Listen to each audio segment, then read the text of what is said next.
उनको दर्शन देने गए थे। इन भक्त का नाम है भीष्म पितामह। क्या नाम है? बोलो ना जरा।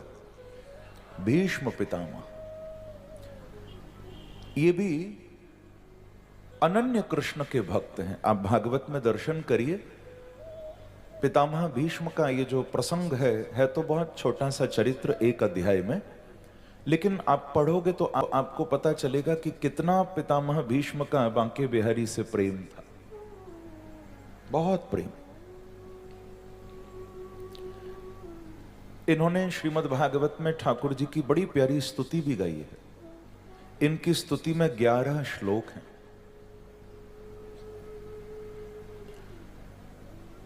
आपको थोड़ा सा ये प्रसंग मैं सुनाता हूं, फिर आगे कथाएं तो बहुत हैं, व्यास और समास पद्धति से आगे बढ़ेंगे।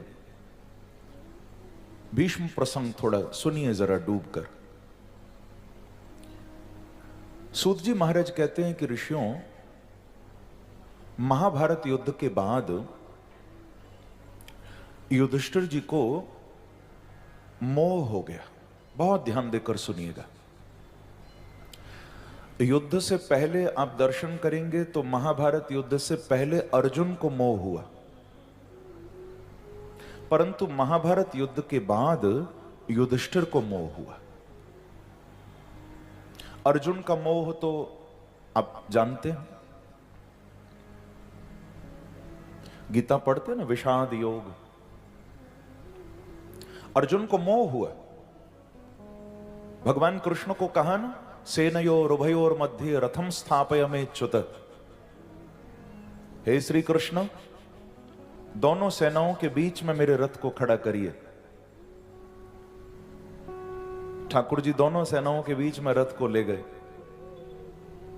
अर्जुन ने अपना गांडीव फेंक दिया, शस्त्र फेंक दिया और भगवान को कहा, प्रभु आपकी ये क्या लीला? मेरे सामने वो खड़े हैं जिन्होंने मुझे धनुष उठाना सिखाया, ऐसे गुरु द्रोणाचार्य पर मैं शस्त्र चलाऊं? ये कैसे हो सकता है? मेरे सामने मेरे पितामह भीष्म खड़े हैं, जिनकी गोद में मैं खेला हूं, इन पर मैं शस्त्र चलाऊं? कैसे हो सकता है? यहां कोई गुरु समान है, कोई पिता समान है, कोई दादा समान है, कोई मेरे भाई जैसा है। ये सब मेरे अपने ही तो हैं, और थोड़े से राज्य के लिए मैं इनको मारूं? इससे अच्छा तो प्रभु मैं सबको छोड़कर निकल जाऊं भजन करने। अर्जुन को मोह हो गया।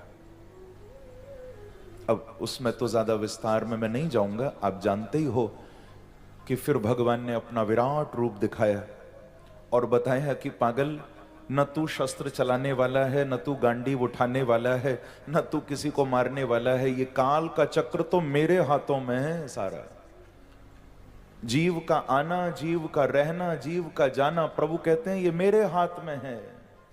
तू करने वाला कुछ नहीं है, तू तो निमित्त मात्र है अर्जुन।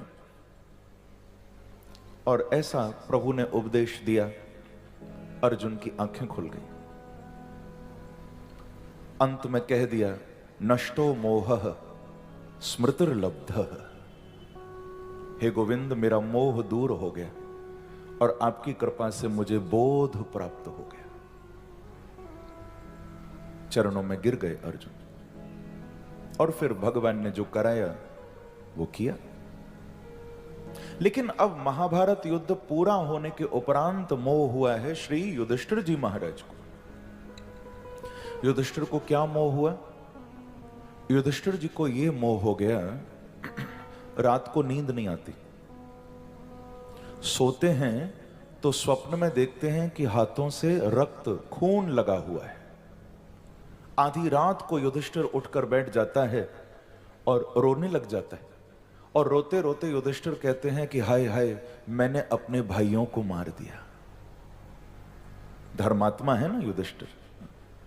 कहते हैं देखो, थोड़ी सी संपत्ति के लिए मैंने अपने भाइयों को मार दिया, ऐसा कहते हैं।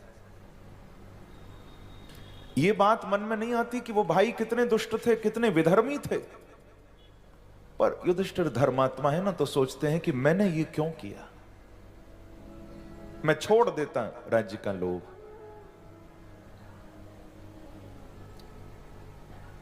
भगवान श्री कृष्ण समझ गए,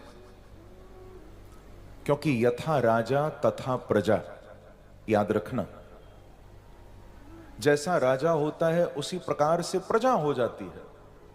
ठाकुर जी बोले कि अब ये युधिष्ठिर राजा बन गया है, युद्ध जीत गया है, और अगर ये राजा ही सारा दिन रोता रहेगा, शोक में डूबा रहेगा, मोह में फंसा रहेगा, तो प्रजा का क्या होगा। तो गोविंद ने संकल्प लिया कि मैं इसको ज्ञान दिलाऊंगा। ठाकुर जी बोले कि क्या मैं स्वयं ज्ञान दूं, तो लगा कि नहीं नहीं। देखो, अर्जुन को मोह हुआ तो भगवान ने दूर कर दिया, क्योंकि अर्जुन भक्त था।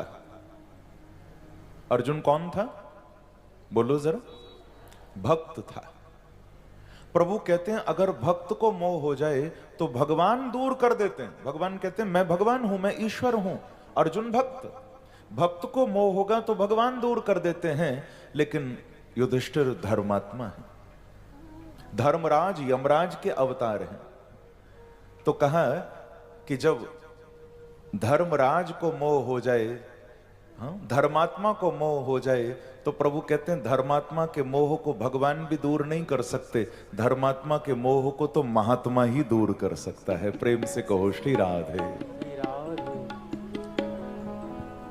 आज धर्मात्मा को मोह हो गया, जो स्वयं धर्म का रूप है, धर्मराज यमराज का अवतार है। धर्म को मोह हो जाए तो प्रभु कहते हैं फिर तो कोई महात्मा चाहिए, और ऐसा महात्मा उस समय एक ही था। बोलो भीष्म पितामह जी महाराज की जय। प्रभु ने संकल्प किया कि मैं युधिष्ठिर को भीष्म के निकट लेकर जाऊंगा, वो इसके मोह को दूर करेंगे। भगवान सभी पांडवों को लेकर भीष्म पितामह जी के निकट आए। शरपिंजरे शयानम, भीष्म पितामह बाणों की शैया पर पड़े हुए। बहुत ध्यान से सुनिए, क्योंकि अर्जुन के तीर अंग अंग में लगे हुए और उन तीरों के ऊपर ही गिर गए, मनो तीरों का ही वो बिछौना बन गया, वो बेड बन गया, उस पर ही पड़े हुए हैं महाराज।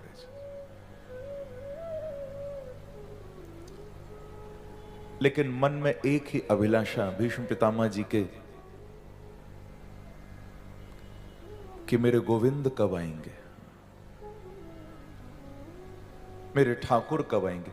मन में केवल एक ही अभिलाषा है कि मेरे प्रभु कब आएंगे। लेटे लेटे कृष्ण दर्शन लाल सह, श्री कृष्ण के दर्शनों की अभिलाषा। कि तथापि एकांत भक्तेषु पश्यभूपानुकंपितम् यन्मे सोऽस्त्यजतः साक्षात् कृष्णो दर्शनमागतः।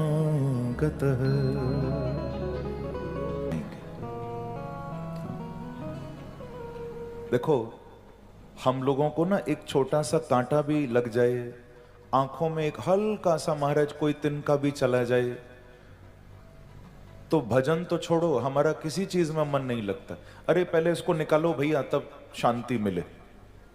पर सोचो, जिसके अंग अंग में तीर लगा हुआ है, कितना तकलीफ में होगा वो, कितनी पीड़ा में होगा, लेकिन फिर भी अपनी पीड़ा का होश नहीं है। होश है तो एक बात का कि मेरे बांके बिहारी कब आएंगे, मेरे गोविंद कब आएंगे। उपनिषदों ने कहा है भैया, अगर ईश्वर से मिलना है तो जीवन में दो बातों का होना बहुत आवश्यक है। कौन कौन सी? उपनिषद कहते हैं कि आशा प्रतीक्षा संगते। जीवन में ये दो का होना परम आवश्यक है। सबसे पहला है आशा और दूसरा प्रतीक्षा। ये दो तत्व अगर आपके अंदर नहीं है तो आप भूल जाइए।